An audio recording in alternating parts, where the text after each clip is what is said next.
सोचो एक कंपनी जो सिर्फ एसी बनाने वाली कंपनी नहीं रही, बल्कि क्वाइटली इंडिया के electronics manufacturing boom, railways, defence और ईवी लिंक्ड इलेक्ट्रॉनिक्स का कोर बैकबोन बन रही हो।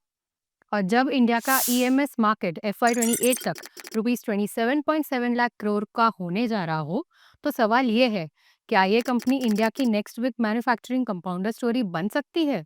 आज हम बात करेंगे एम्बर एंटरप्राइजेस की। कंपनी करती क्या है? Amber enterprises India limited India की लीडिंग कॉन्ट्रैक्ट मैन्युफैक्चरर है, स्पेशली रूम एयर कंडीशनर्स में, जहां इसका 26 to 29% मार्केट शेयर है। बट रियल स्टोरी यहाँ खत्म नहीं होती।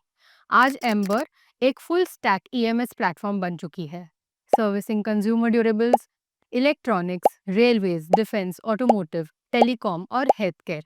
सिंपल वर्ड्स में एम्बर सिर्फ एसीज नहीं, फ्यूचर के इलेक्ट्रॉनिक्स और मोबिलिटी सिस्टम्स बना रही है। So where is the big opportunity? India का इलेक्ट्रॉनिक्स मैन्युफैक्चरिंग आउटपुट FY 23 के ₹8.4 लाख करोड़ से FY 28 तक ₹27.7 लाख करोड़ होने की एक्सपेक्टेशन है। That's a 27% CAGR।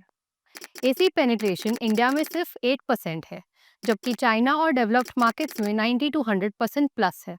और इलेक्ट्रॉनिक्स एक्सपोर्ट्स का टारगेट FY 28 तक ₹10.8 lakh crore, growing at almost 44% CAGR।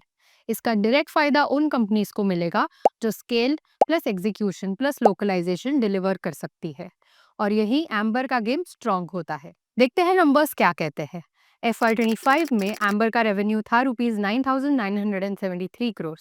FY 28 तक ये बढ़कर ₹16,462 करोड़ होने का एस्टिमेट है, which is 18.2% CAGR। EBITDA growth और भी स्ट्रॉन्ग है। FY 28 तक ₹1,319 crore, almost 20% CAGR। Net profit FY 25 में ₹243.6 करोड़ के अराउंड से FY 28 में ₹311 करोड़ प्लस होने का एस्टिमेट है।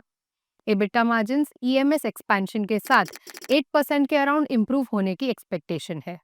हाँ, नियर टर्म मार्जिन्स में थोड़ा प्रेशर रहेगा ड्यू टू कैपेक्स और एक्विजिशन। एम्बर का रियल एज क्या है?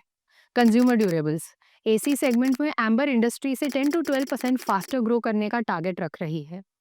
इंडिया में रिप्लेसमेंट प्लस न्यू डिमांड दोनों का रनवे काफी लंबा है। Electronics and EMS।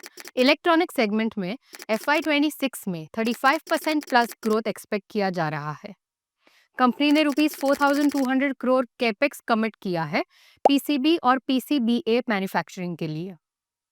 FY 28 तक इलेक्ट्रॉनिक्स रेवेन्यू ₹5,500 करोड़ प्लस हो सकता है। Railways and defence. रेलवेज और डिफेंस का order book already ₹2,600 crore plus है। Vande Bharat, metros, HVAC systems, brakes, couplers. Amber यहाँ high margin sticky business build कर रही है। FY 25-28 के बीच ये सेगमेंट 32% CAGR से ग्रो कर सकता है। रिस्क्स इग्नोर नहीं कर सकते। सबसे बड़ा रिस्क है raw material price volatility, specially copper और स्टील। सेकंड, EMS स्पेस में कंपटीशन काफी इंटेंस है। और थर्ड, इतना बड़ा केपेक्स और एक्विजिशंस एग्जीक्यूट करना एग्जीक्यूशन रिस्क भी लाता है, स्पेशली शॉर्ट टर्म डेट और ROE प्रेशर के साथ। Let's look at the valuation and target. Ventura ने एम्बर को बाई रेटिंग दी है। करंट प्राइस के अराउंड ₹6,058 और 24 मंथ टारगेट ₹8,055, जो रफली 33% अपसाइड दिखाता है। बुल केस में स्टॉक ₹10,298 तक जा सकता है, और बेयर केस में डाउन साइड ₹5,434 के अराउंड है। आवर वर्डिक्ट: एम्बर एंटरप्राइजेज एक शॉर्ट टर्म मोमेंटम स्टॉक नहीं, बल्कि एक लॉन्ग टर्म मैन्युफैक्चरिंग स्टोरी है। अगर आप इंडिया के इलेक्ट्रॉनिक्स, मोबिलिटी और डिफेंस मैन्युफैक्चरिंग बूम पे बेट लेना चाहते हो और थोड़ा वॉलेटिलिटी हैंडल कर सकते हो, तो एम्बर एक high quality long term compounder बन सकता है। That was our analysis on Amber Enterprises. If you found this video helpful, do like the video and follow Ventura for more such stock insights. Please do your own research and consult your financial advisor before investing. Investments in the securities market are subject to market risks. Read all the related documents carefully before investing.